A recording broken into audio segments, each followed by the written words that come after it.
All right. Are we ready for a good time? Denise, Salcedo, welcome in everybody to Smack Talk here on the Sportskeeda YouTube, Facebook, and Twitter channel. I am Rick Ucchino. I am back this week. So happy to be back here. I appreciate everybody who has been checking on me these last couple of weeks. If you follow me on Twitter at Rick Ucchino, it's no surprise what I've had the last 2 weeks. I've been dealing with COVID-19. Thankfully, I am back. I am healthy. I am excited to be here talking wrestling with you guys once again. And big ups to Ryan Bowman for filling in these last few weeks. And Denise, thank you so much for running the ship these last 2 weeks. You've done a phenomenal job. You are the true star of the show, but it is back nice to be back talking with you once again. I agree. And I'm so happy that you're sitting here once again with us. Ryan was awesome. So I'm so happy that he came in and filled in for us. But yeah, Rick, you're back. It's good to have you back here. I'm back. I'm like 98% healthy. I still have a little bit of a cough, so I apologize to everybody who's going to have to be dealing with that tonight. But yes, as Kevin, yes, I am doing very well. Thank you for asking. Everybody in the household is doing well. It's been a long 3 weeks, but I'm back. I'm ready to talk some wrestling again. And you know what? They put together a pretty decent show for my my triumphant return to this program. Denise, your overall thoughts of SmackDown tonight? It was all for you. They were like, Rick's back. We got to put on a good show. Got to do a good one for Rick. The first show we ever did, you know, it was the Paul Heyman aligning with Roman Reigns. So they know when I'm coming in for a big debut or a big return, and they always do right by me. It's good. It's good to have connections, Denise. Exactly. You know what? I thought SmackDown was a pretty good show today. I didn't think it was like the best. If anything, I thought maybe even last week's was a little bit better, but it was not bad at all. I thought they did a lot of interesting things, which we will get into later on tonight's show. But overall, it was a good watch. Yeah, I would agree. There were some parts that made me, roll my eyes, Lars Sullivan and everything going on with that. And there were some parts where I'm like, all right, let's roll, let's get to the next thing. But overall, there were two really big things that kept my attention going. And arguably, I will make the argument tonight that they are two of the best storylines going on in wrestling right now. Let's start with the first one being the obvious one, this Roman Reigns and Jey Uso storyline, which took the turn that I was hoping that we were going to get. Let's start with the open of the show, then we'll jump to the close and what happened there. So the big dog comes down, opens it up. We get that big, video package of everything that happened at Hell in a Cell, which was a tremendous matchup. I will take storylines, a great storyline over a spot fest any day of the week. And that's what that was. That was great storytelling that we saw at Hell in a Cell. Fast forward to today, and we get tremendous storytelling again. And I think it was just the difference in emotion from both superstars. You see Jey Uso go from 0 to 100 immediately, with his emotions, screaming at Roman Reigns that I hate you. I hate you for making me for putting me through this, for doing that, for doing this to my brother. And the whole time, Roman Reigns is just chill, like just standing there like, I did what I had to. I still love you. Everything's great. Just acknowledge me and you're fine. If not, you're out. And God, it was just so good. And every time I watch Roman Reigns now, I'm going, we could have had this for 4 years, but I'm happy we're getting it now. Yeah, exactly. And the thing about Roman Reigns tonight is that you mentioned that there was moments where he didn't even have to say much. He didn't have to say anything really. And things progressed and they came across really well. I thought the opening segment was pretty good. I was not expecting so much emotion and such great delivery from Jey Uso. We've been mentioning that his part in the storyline has been phenomenal, but I think today was probably his most impressive because we saw two different spears and two different formats of his character. So, at the top of the show, he's crying, he's looking like he just got dumped, just went through a breakup, something along those lines, right? Picked his dog. Exactly. Like the guy is going through some traumatic experience. So we see that at the top of SmackDown. And then with the closing of SmackDown, it's completely shifted. Yeah. He is this different, like mad beast that has just lost it. He's frustrated, and poor Daniel Bryan got the end of that stick. But I think that overall, Jey Uso was really the highlight of tonight, even doing outperforming Roman Reigns, in my opinion. Yeah, and I think that's why we are where we are, is because Jey Uso has he was given the ball finally to run with it, and he has done a fantastic job. I don't think WWE had any plans of progressing this after that first matchup. This was totally, I believe, and this is just me speculating, I think this was totally going to be just a blow off. Here's a couple of weeks, and then we'll move on to whatever Roman Reigns is going to do next, whether, once the draft was done. Like, this was supposed to be the filler leading up to the draft. And then all of a sudden, Vince gets the smell of money. And when Vince gets the smell of money, he's going to take it. And it's been so good. And it's progressed at the right time. At the right pacing. It's taken a different turn every week. And now, after the beginning of the show, where Roman gives Jey until the end of the night, all of a sudden we get that matchup now, which seemed like, at least to me, a very predictable qualifying match. You look at Daniel Bryan versus Jey Uso, and you're going, oh, okay, well, Roman's probably going to cost Jey the match. Daniel Bryan will qualify. Even if it doesn't happen, you expect Daniel Bryan to beat Jey Uso. And that's how I think Jey Uso has really impressed the brass in WWE, because look at his two biggest wins over the last couple of weeks. Yeah, he hasn't been able to beat Roman, but he's beaten Daniel Bryan and AJ Styles clean. Yeah, and so I thought I didn't have like a specific way that this match was going to end, but I didn't expect Jey Uso to get a win over Daniel Bryan whatsoever. Right. So when he actually won, there was a moment where I was like, oh, okay. Like, I actually gasped during this point because I didn't see him winning this match. And the way that he won, it was such a good nod for him, because even though Jey Uso is currently in this big storyline right now, at the same time, he is still sort of seen as, as a tag team guy, as a mid-carder guy. He still hasn't been seen as a main event type of guy. So getting a win over Daniel Bryan is a very big deal. Yeah, absolutely. And then the even bigger part happened. We got that heel turn.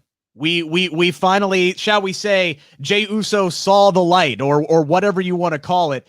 He looks at Roman Reigns after the matchup and goes, all right, I get it. I'm with you.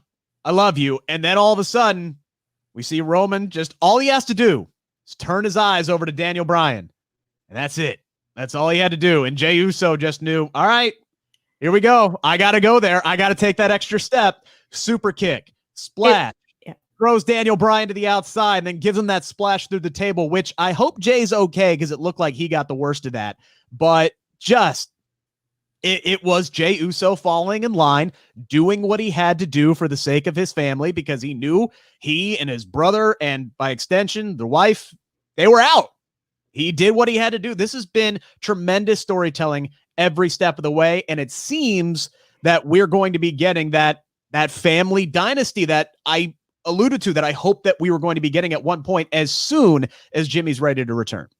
Right. And see, the thing that I liked specifically about what happened tonight on SmackDown is the fact that Roman Reigns was sort of like silently commanding Jey Uso, and everything that Jey Uso was doing, every attack that he was doing on Daniel Bryan, it almost seemed like he was trying to impress him, trying to do the devil's work per se.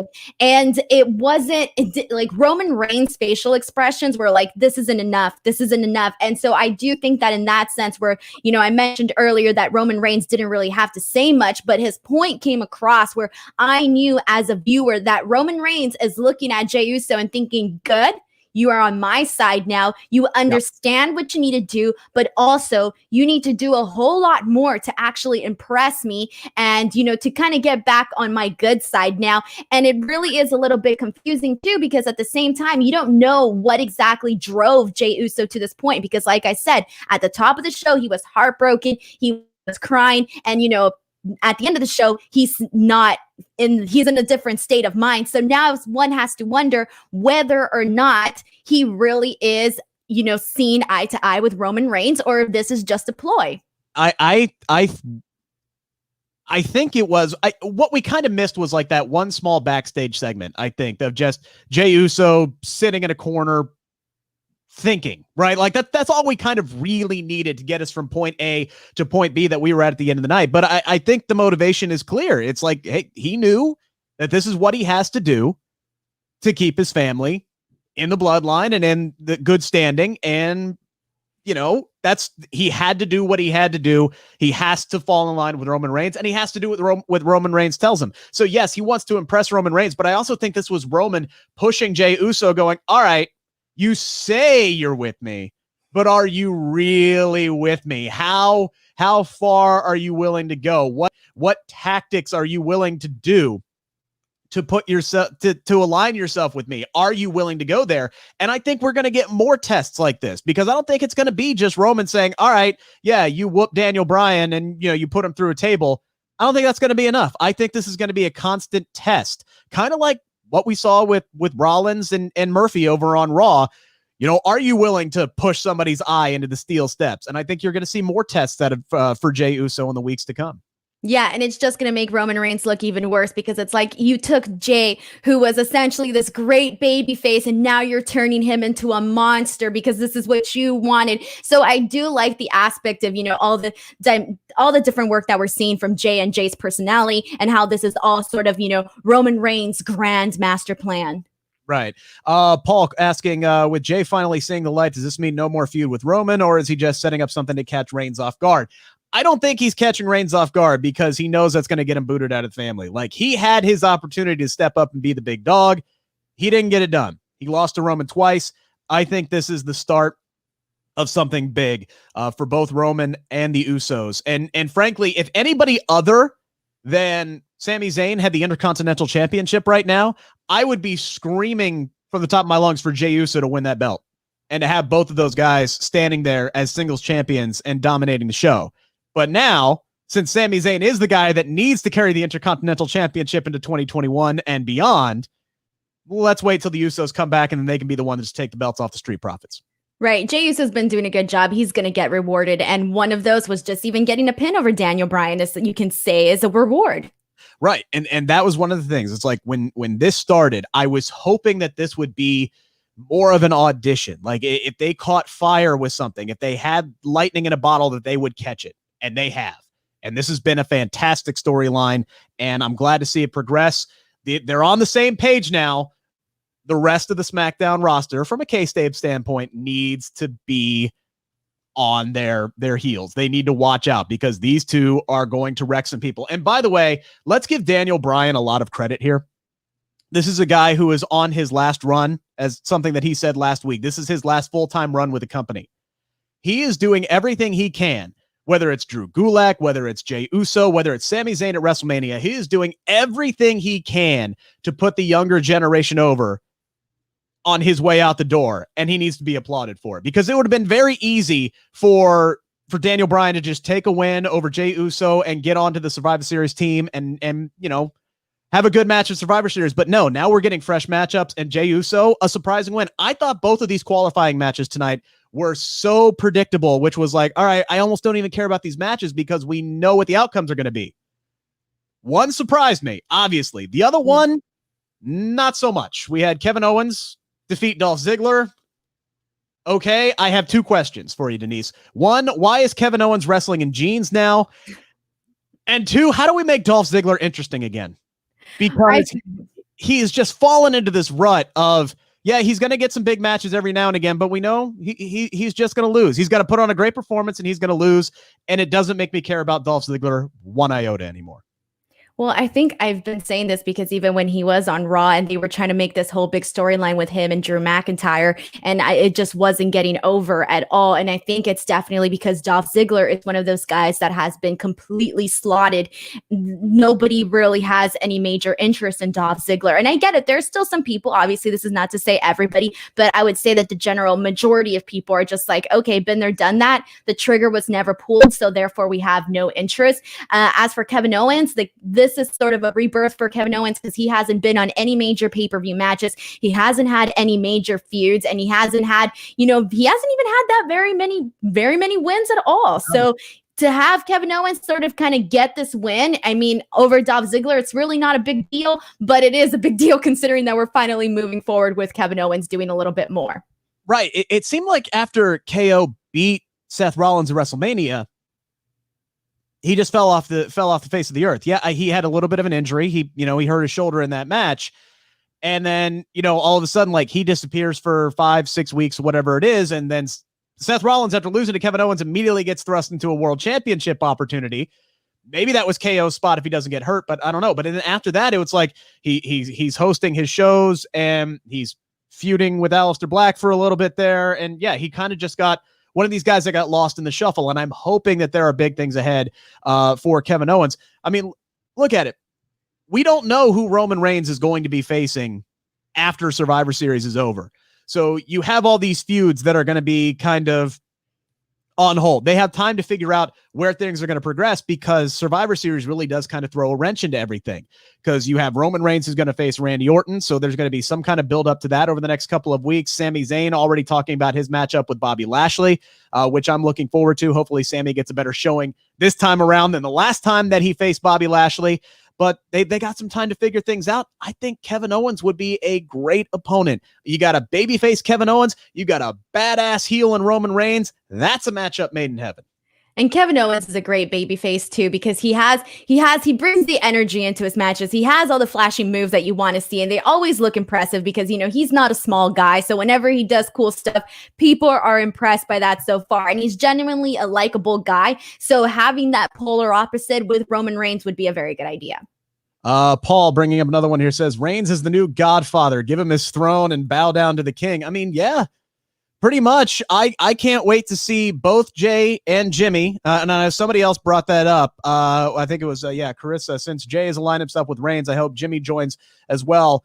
She'd love to see that heel bloodline. I think Jimmy's going to fall in line, hands down. He was already falling in line at, what was it, at Hell in a Cell, or was it at the first one where he interjected and he said, hey, look, you the chief. Like, I'm acknowledging you. He's already fallen in line. We're just waiting for him to get healed up so these two can get back as a tag team again.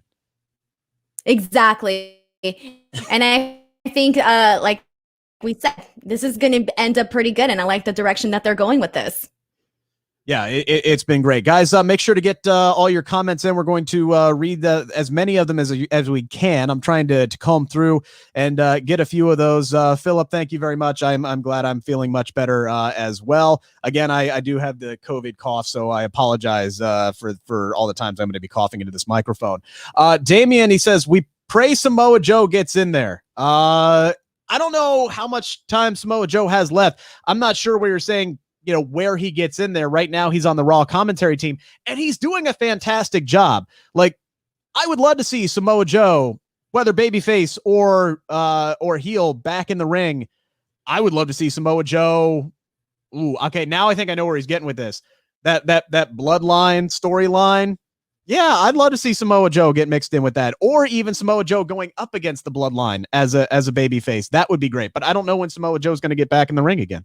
Right. And I just got to say that unfortunately, there's been a major change in the way that Samoa Joe is doing his commentary now versus when he first started. And now he's not really bringing in the perspective that he had at the start. So to be honest, I would prefer him off commentary now because he's just not bringing the same sort of he's not bringing in the same stuff that the fans were liking when he first came in. Now he's sort of reverting back just to sound bites. And I prefer to see him in the ring. When he first got on commentary, it seemed like they were building to what he was going to be the one to shut up Seth Rollins. Like, that seemed to be what they were building toward. And I don't know if he just hasn't gotten cleared or what have you, but that seemed to be the direction they're going. Now they're on separate brands. I want to see Samoa Joe back in the ring as soon as possible. I hope it happens, but we'll see. So Denise, I'll ask you this. We now have, obviously, Jey Uso and Kevin Owens on the SmackDown Survivor Series team. I'll put you on the spot here. Who do you want to see as those last 3 spots? Give me a couple names if you can't run down the roster at the top of your head right now. All right, so we got Kevin Owens. We got who do I want? All right. Well, let me pull up the roster here and let's see what I think would be a good idea because I haven't put that much thought into it. So let's pull this up. Like, 1 second. Do you have anybody off the top of your head that you're like needs to be in it? Oh, I have 3 names narrowed down that I think would make it a fantastic 3. I have 3 names who I think are going to be there, and then the 3 that I want. So it's like I want WWE to give me these 3 guys, but I have the 3 others that I think they're going to give me. The ones that I want are Big E, who we haven't seen in 2 weeks now. So they split up the New Day. We haven't seen Big E on SmackDown yet. Seth Rollins, I want in there just because he's going to put on a hell of a show. And Aleister Black, another name that we haven't really seen yet on SmackDown. Those are the 3 that I think if SmackDown's trying to put together a really competitive team, those are the 3 they're going to try to get in there via qualifying matches or what have you. I mean, those are 3 guys. What about Chad Gable? Chad Gable might be another one that might get in there. There's another guy that we didn't see this week to really follow up on the whole Shorty G Chad Gable flip. So, and given everything that, that he did last week, I kind of would like to see, get a win in and automatically be included into this team. Cause then it's like, okay, like he really meant what he said last week. So let's do something with it. That would be pretty cool. And I mean, Aleister Black would be a great pick as well, because we haven't actually really seen anything from him after this whole Kevin Owens situation. And so there wasn't never really an actual, exclamation point to that. So he would be an interesting one as well. I'm looking through here and see if there's anybody else that I'd be like, oh, I could see it in this. Apollo Crews is another guy who we haven't seen since the draft. And that's the problem. Like it's kind of a hard balance because we talk about how Raw is just so dang long, right? Like 3 hours is just too long. 2 hours is almost too short, especially when you have the roster that SmackDown has. Like there's a myriad. Don't even say it. Don't even say it, Rick. 2 hours is fine. 2 hours is fine. Don't even say it. From a timing standpoint, yeah, I don't want to sit in front of a TV screen for longer than 2 hours, and I don't want this show to go on later. But when you don't have Big E, Aleister Black, the Riot Squad, half your women's roster wasn't on. I mean, there was a lot of people that weren't on the show tonight. They didn't follow. Right, but that's fine though. It's not like they're not on every single week, because if they come back next week, it'll feel fresh. It won't feel like something that you're seeing repetitive. Because when you watch Raw, that's one of the things that you get a lot of. It's like, oh, the same matches over and over again. Obviously, they have that extra hour, but there's only so much that they can possibly do in terms of like mixing guys up and trying to have different matches. So I prefer, okay, fine. We didn't see Chad Gable this week. This would have been a good follow-up for him. Okay, that's fine. That doesn't mean that he can't have as much of an impact next week. So I don't mind that. Right. And that's fair. So I would like to see Big E, Seth Rollins, and Aleister Black. What I think we're going to get is Lars Sullivan, King Corbin, and Otis. I think those are the 3 that we're actually going to get. King Corbin popped into my head and I was like, God, that's not one that I would want, but I can definitely see it. I'm a Baron Corbin fan. I hate King Corbin. I hope this is a long, because we didn't see him tonight. I hope this is a long extended break for King Corbin. You're a Baron Corbin fan? I like Baron Corbin, the person and the performer. I hate this King Corbin chicken crap.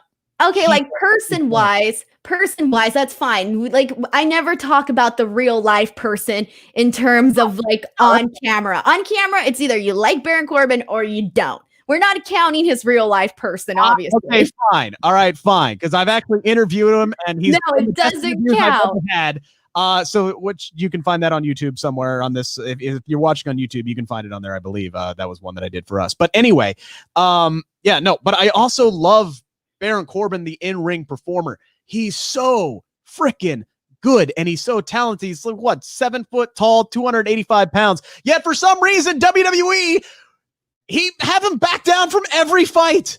I hate it. Rick, we're not on the same page here. I have to disagree on that one. I don't know what you're seeing. That chicken crab stuff works for Enzo Amore. Don't do it with Baron Corbin. What are we doing? I can't support this fandom of yours. I'm out. Again, this is just Baron Corbin, the performer. We're not talking about his real person. But the point is, I'm out on this one. Can we just both agree? Like, I don't know if you follow him on Twitter or not. I don't even agree to disagree. But like, do you follow him on Twitter at all? I don't think so, but he is a really nice person, though. That should be said. He's great. I agree that man lives his best life because, like, every night that dude is grilling up steaks or ribs or something. That dude, born and bred in Kansas City, that man knows how to eat. That dude is living his best life, which is another reason why I'm a big Baron Corbin fan. So I'm hope we got a couple weeks to find out who's going to be on Team SmackDown. We'll get to the women's elimination match here in a bit, but I want to get to the second best storyline going on in WWE right now. I'm actually going to defend it. People seem to hate it. This is a hot topic with people. But this Aalyah and Murphy storyline, man, I don't think it's that big of a deal. I'll ask you, because we saw it tonight. Murphy comes down to apologize to Rey and Dominic. Seth Rollins intervenes. He says, hey, look, I'll support you guys. I'll marry you right now, which I thought was, okay, that's a big step. That's kind of a big step. But then when Aalyah, after all hell breaks loose, then when Aalyah steps in front of her dad after they came down to beat up Rollins and Murphy, she steps in and says, no, I love him. And then she kisses Murphy. This is something that a lot of people have had issues with in this buildup, and the WWE just kicked it over the waterfall, man. They just said, screw it. Here's the line. We're crossing it. We're going for it. Where do you stand on the Aalyah and Murphy storyline saga with the rest of the Mysterio family? So I've said this before. I don't dislike this storyline. I think a lot of people completely hate it. And here's the thing, though, and this is what I think is really silly. All right, first of all, Aalyah is over 18 years old. She is of age, okay? So the fact that she has this romance and this kiss with Murphy is not that big of a deal. And a lot of people are like, oh, it's so awful. I'm disgusted. All right. If you weren't disgusted when you were seeing Vince make out with Trish Stratus, you can't be disgusted with this situation with Murphy and Aalyah. So you can't have it both ways, all right? People are always saying like, oh, the Attitude Era, the Attitude Era. All right, we were seeing way more scandalous stuff in the Attitude Era than we are. Like, this has been so PG, this whole like, Aalyah Murphy storyline. I'm a fan. You know what? I'm not saying it's the greatest thing now. I'm saying, but I can tolerate it, and I don't necessarily get as triggered as some people do on the internet, because some people are acting like they're like, oh my God, I'm so flabbergasted by what I'm seeing. And I'm like, calm down. Have you not been watching every single rom-com movie that there is? Like, I watch so many romantic comedies, and it's always some young girl with like an older guy. It's like, it's a movie. It's sports entertainment. All right. Whatever it is you're watching, it's not a big deal. What do we ask for out of our WWE storylines? We want them to be more realistic, right? What the hell is more realistic than a 19-year-old girl falling in love with an older man that her father hates? All right. So I'm like laughing because you said that it's very realistic, and Rick, it is, because I was that like young girl that fell in love with an older guy. And so that's why I can't say that I hate it, because I've been there. Okay. I've been there, and it's fine. I'm marrying them. I'll one up you, Denise. I was the guy that the girl I was dating, she fell in love with the older guy. Wait, were you the older guy? No, were you the older guy? I think I was 20, I was a freshman or a sophomore in college, and my high school sweetheart dumped me for a 40-year-old. 40. A 40-year-old busboy. She was 18 or 19. You got dumped for a busboy? I did. I'm sorry, this is my favorite story ever. She did me a favor because I ended up with my wife, Sarah, and we are very happily in love and got a second kid on the way, and my life could not be better. She did me a favor. So if you're listening right now, everybody, everything works out for a reason, all right? But I've been there. I've gone through this. 32 and 19, that's not a big freaking deal. Add 8 years onto that crap, and it happened to me in real life. This isn't that big of a deal. It really isn't. Like, my grandparents 13 years apart. Me and my fiance, 5 years apart. You know, I know so many people where it's like your age difference. And you know what? It works for people. As long, I mean, I would be, okay, Rick, I would be livid if this was like a 14-year-old with like a 26-year-old. Okay, I would not be a fan of that. I would not support that. If it was like a 12-year-old with a 19-year-old, I'd be like, nope, I'm out. And that was one of the things, like I'm actually really happy that you're on board with me here. And if you guys have any comments on this, I know there were a few people earlier who said that they loved it. I want to know, Philip, he said the kissing segment was good. You know, he loves this storyline. Does the age bracket, the age difference bother you? Because here's my solution to that, by the way. It's a TV show. Let's just make Aalyah 23 in kayfabe and call it a day. Does that not work? I mean, they could say that. She could just come out and be like, I'm in my early 20s or something. I mean, nobody would believe it. But I mean, if they can lie about someone's height and about somebody's weight, can they lie about somebody's age? Sure. Why not? And that's the other example I brought up, just in case that you were one of these people who had a problem with the age difference. And I'm so glad that you don't. Have you ever watched That 70s Show? Yes. Okay. Season 1. What is Mila Kunis doing with Ashton Kutcher almost the entire season? She's literally underage in that film 14. In real life. 14. A 14-year-old, which is basically an 8th grader, is making out with a freshman in college. No, a 14-year-old is not an 8th grader. Is it an 8th grader? Oh, you know what? Yeah, it's a freshman 8th grader. Actually, you're right. Yeah, sorry. I wanted to say 8th grader to make it sound worse. So, it sounds a lot worse. That's more egregious to me than Aalyah and Murphy. It is. This kind of stuff happens all the time. Keira Knightley did a bunch of movies over in the UK when she was like 14, 15, and 16, when she was doing way worse stuff than what Aalyah and Murphy are doing. So yeah, they're both over age. The age difference doesn't really bother me a whole lot. Would I like to see it a little closer? Yeah, sure. But you know what? Again, they're both adults. And here's another example, by the way. I'll throw this one at you. This is another personal example. My dad, 9 years older than my mom. So not that big of a difference from where Aalyah and Murphy are. I keep wanting to say Mysterio because that's her last name. So right. Aalyah and Murphy, we're talking about 12-year difference or so. My dad, by the way, also 9 years younger than my grandmother. Could have married either one. Could have married my mom's mom or my mom.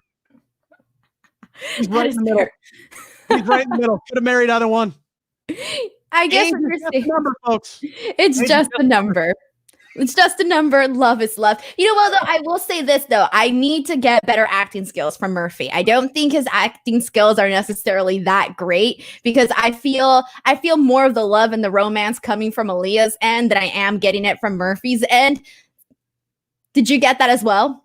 Yeah. And to her credit, I think Aaliyah's done a pretty good acting job. She's getting better and better every week. But see, I don't expect much from her because her role is that she's never been on television.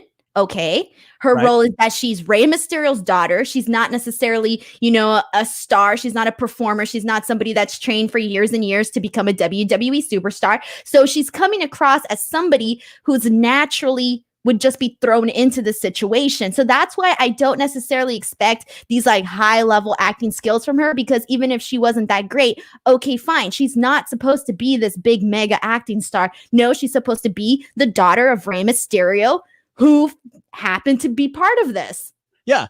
They aren't asking her to do anything that 19-year-olds don't do. Like I said, this storyline is very realistic. Here's an attractive looking older man. Go fall in love with him. Oh, okay. All the time. Although, Rick, since I'm Hispanic, all I'm going to say is this, though. The drama would be a lot heavier than what we were seeing on TV. Rey Mysterio would be, not Rey Mysterio, but Rey Mysterio actually would be more pissed off. And Angie would be coming out and be like, you're not going to leave anywhere. And I don't care what you say. And she would make her stay. That was the most unbelievable part of all of this, is with her mom with Aalyah dropping that line to Murphy saying her mom was okay with it, or at least was open to it. I'm like, I wasn't buying that at all. But it's not, though. And here's why, though, because when it comes down to it, when there's romance, drama, or whatever, I feel that sometimes the moms are more likely to side with their daughters than what their dads are. Like, yeah, it'll take them a while, but usually moms are the ones that are like, you know what, I understand, I'm not a fan of it, but I'm gonna support you. Versus I think dads tend to be like, no, like I see the issue here, blah blah blah. So I actually could see that as being a little bit believable. You want to know why, Denise? Because her mom was once in her shoes, where she was a 19-year-old who fell in love with an older man that her father hated. It's a very believable storyline. Yes, exactly. Now, as Kishin, I hope I'm saying that right. Kishin says here, it doesn't bother him, but does make him feel weird. And I get that. That's fine. It even makes me feel a little bit weird, like from a legal standpoint and from, all of my experiences. Yeah, I still see these two on screen. And yeah, it does kind of make me feel just a little bit uneasy. But then you know what? I go, hey, they're both adults and it's a TV show. You want to know why it's making you feel weird? Because you're seeing the social commentary around it. And you don't want to be that guy who's like, oh, I like this. Because then people are going to be like, well, you know what, Rick, you're a creep. And you don't want to be a creep. So that's why you feel weird, I think. Because there's been way weirder stuff in WWE. Right. And you know what? I finally broke out of the shell and said, you know what? I don't have a problem with it. I don't have a problem with it. Out of the closet. I'm knocking my notes down on the floor here. Crap, where'd it go? Rick, this is a terrible comeback. Come on, Rick. We expected more from you. Did you really? That's your fault. You guys, Rick, this is not what I didn't drop my notes at all. Last week or the week before, the standard has been set higher. You got to keep your notes up.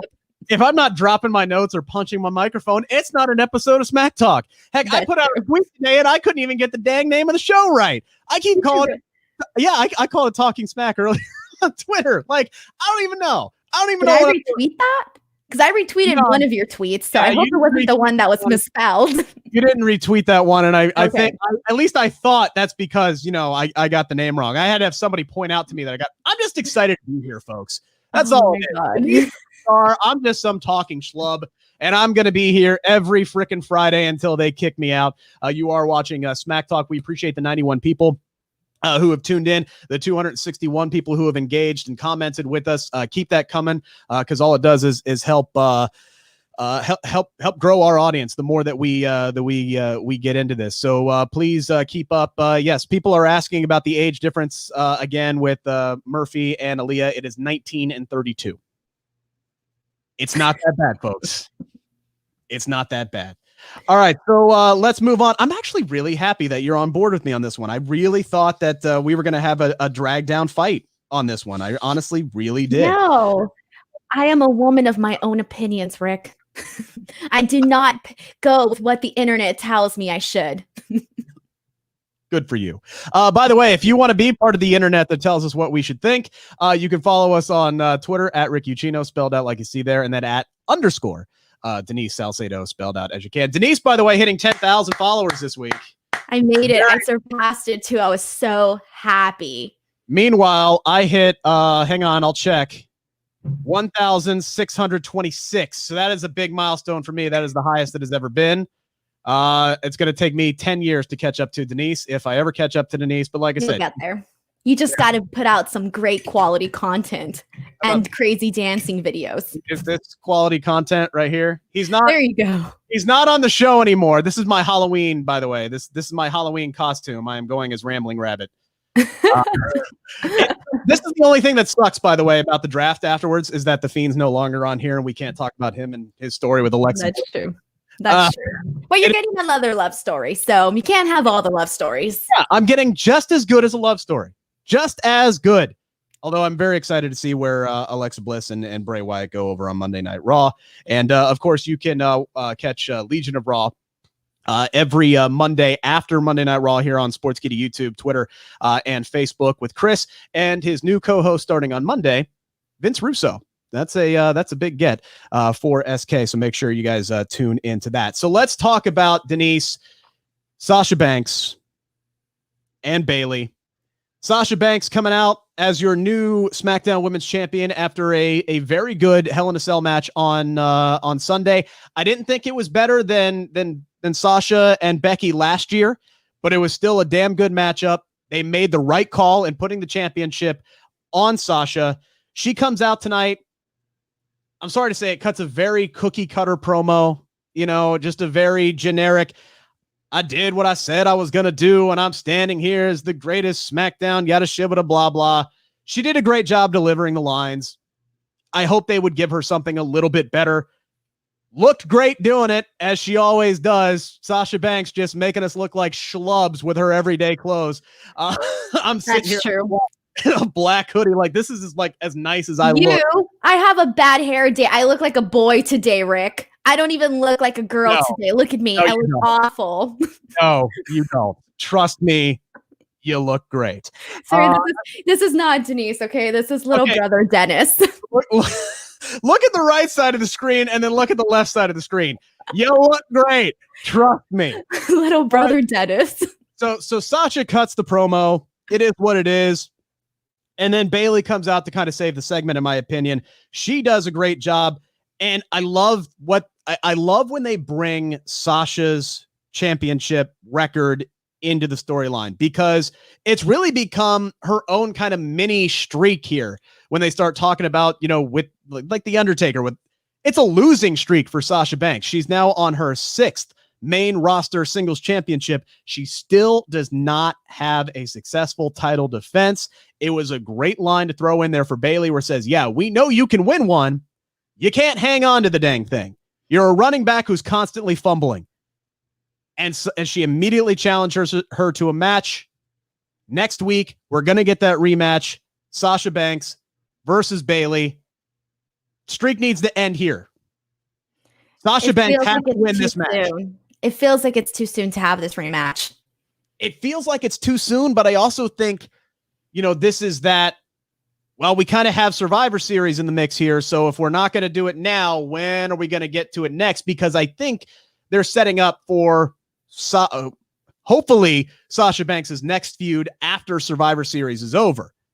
Because where I'm hoping we're going here, because we did have one female member of the roster for SmackDown earn her way onto the Survivor Series team, I'm hoping Survivor Series is another coming out party for Bianca Belair.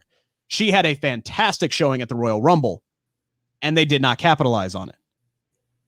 I'm hoping she's the sole survivor this year at Survivor Series, and they decide to finally capitalize on it. Whether it's she hops right into a feud with Sasha Banks or she hops into a feud with Bayley. I think that would be a great way to go. Bayley without the championship, and then that's how she earns her shot, or maybe even wins the Royal Rumble. We're getting pretty close to the end of the year here. It's November on Sunday, so we only got a couple of months before we're into WrestleMania season again.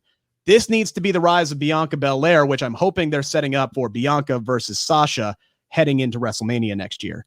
But Sasha, first and foremost, needs to retain the championship. She has to get a win eventually as a champion, and it needs to happen next week. Exactly, because I did like the line where Bayley was like, yeah, you're champion, that's fine, but you have an issue essentially keeping the belt. That was such a stinger. I was like, oh, she's really pulling out some facts here. So, I mean, as for the segment, again, I do think the rematch felt too soon. The segment itself was fine. I do think, like you said, Sasha Banks did kind of come across like she was, just, getting her lines down and all of that. But I did like everything that kind of happened in between that. However, I do see Bianca Belair feuding first with Bayley, especially because, both Sasha's doing her babyface stuff right now. And, Bianca's such a natural babyface too. So I think having her work with Bayley would be a really, really exciting thing. Like, I can't wait for them to really push Bianca into that main title picture for the women, because you just know it's going to be good stuff. And I feel it's been such a long time where you've had, two women or more than one person that you're like genuinely rooting for. Like, there's always like just that one baby face and then nobody else. Everybody else is like heels. So I want to have the option of having, two baby face women. Okay, who do I want to root for? Yeah, and like, I'm ready for them to go there with Bianca just because they haven't really done anything with her so far this year. But it's like, I don't want it to come too fast, because I want Sasha Banks to have a lengthy title run, which is why I think it does make sense for Sasha to win on next Friday, then have her fight Asuka. I really don't care who wins. Maybe Sasha wins now as the baby face. We don't really know what they're doing with Asuka on Monday Night Raw. Right now, she's just shouting things into a TV screen, which is fine because it's genuinely entertaining. But we really don't know the direction they're taking Asuka over on Raw. I want Sasha to get this win over Bayley. And then, yeah, Bayley versus Bianca makes a lot of sense because that is something they've kind of been teasing over the last few weeks. Anytime Bayley and Bianca have been interacting with one another, whether it's the cross-brand battle royal to determine the number one contender, like she's actively rooting against Bianca Belair because she knows how good she is. And that's a great storytelling by Bayley. She's setting something up for the future. She's threatened by Bianca Belair. So that makes a great angle moving forward. And then as Ozzy brings up, there's your first challenger for Sasha Banks. We will be finding out what Carmella is going to be coming up with next Friday as she finally makes her re-debut. I'm actually excited to see what they're going to have Carmella do. She says we're going to find out next week why they call her untouchable. I hope this works because I think that, the old Carmella, she came across as like that was her natural personality and it really, really fit her.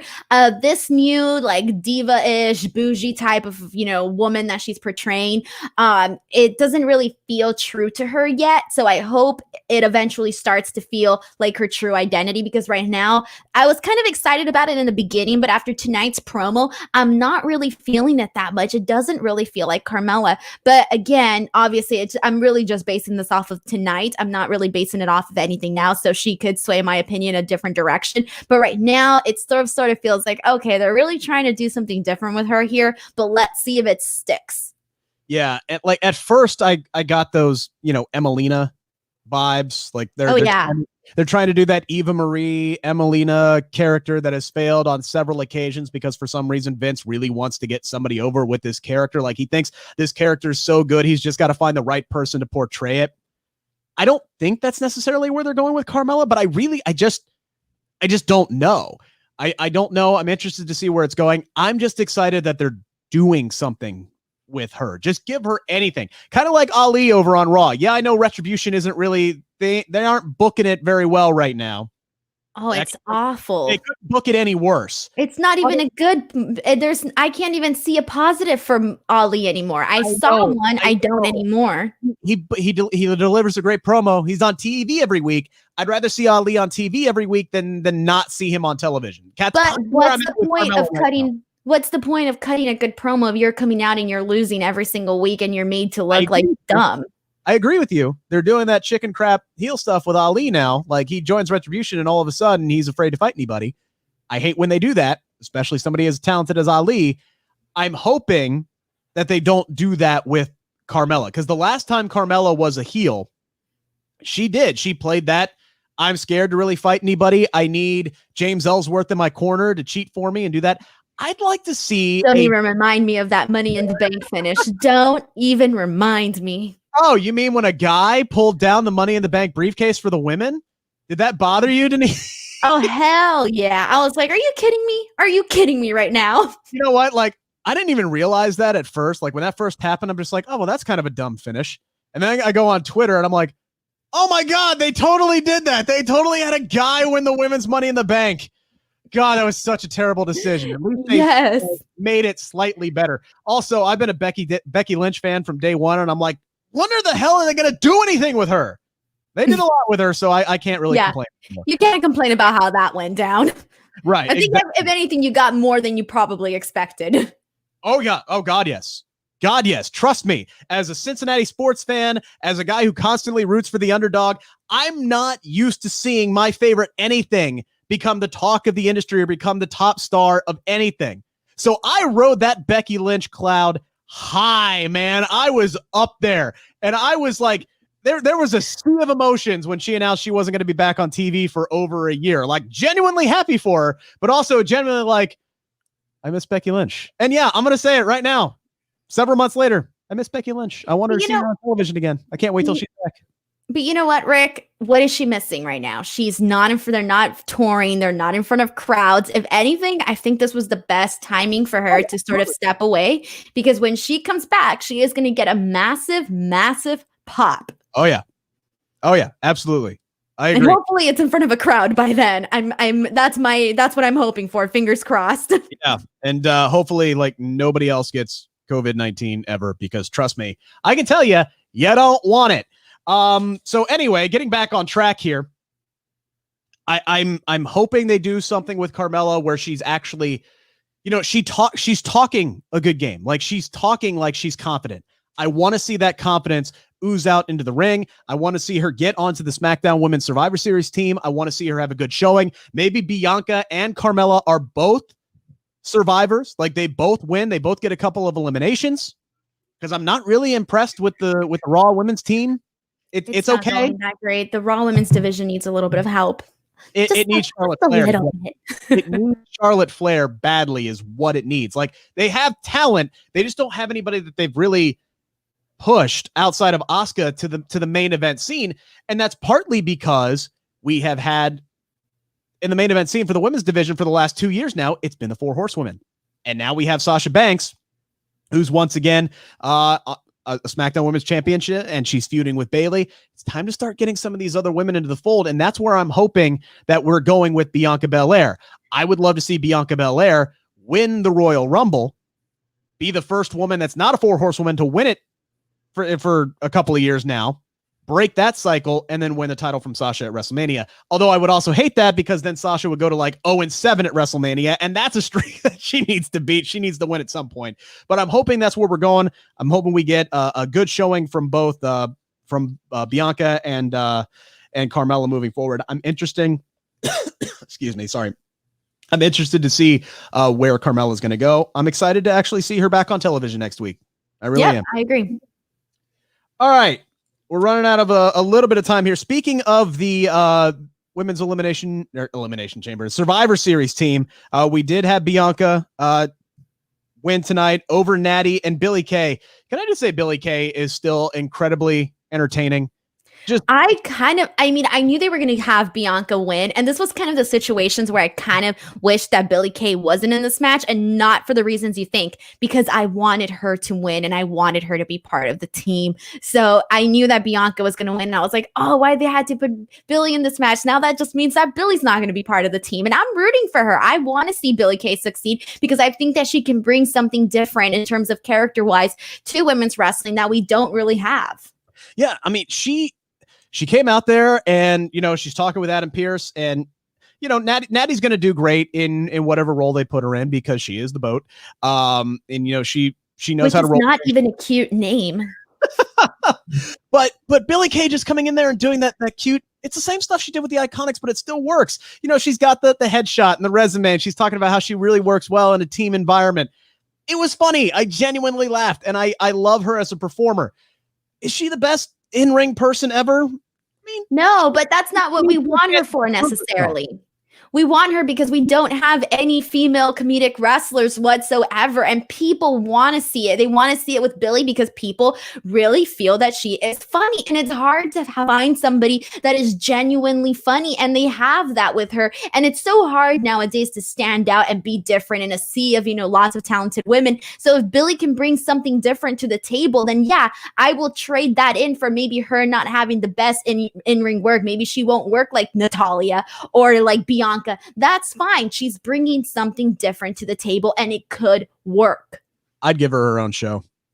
I'd give her a talk show on SmackDown. I would. I let her showcase, let her get her mic work, give her 10 minutes every week to showcase what she can do from a microphone standpoint, from an entertainment standpoint. And I promise you, she will get over with the audience. Like what they're doing with R-Truth, maybe something like that.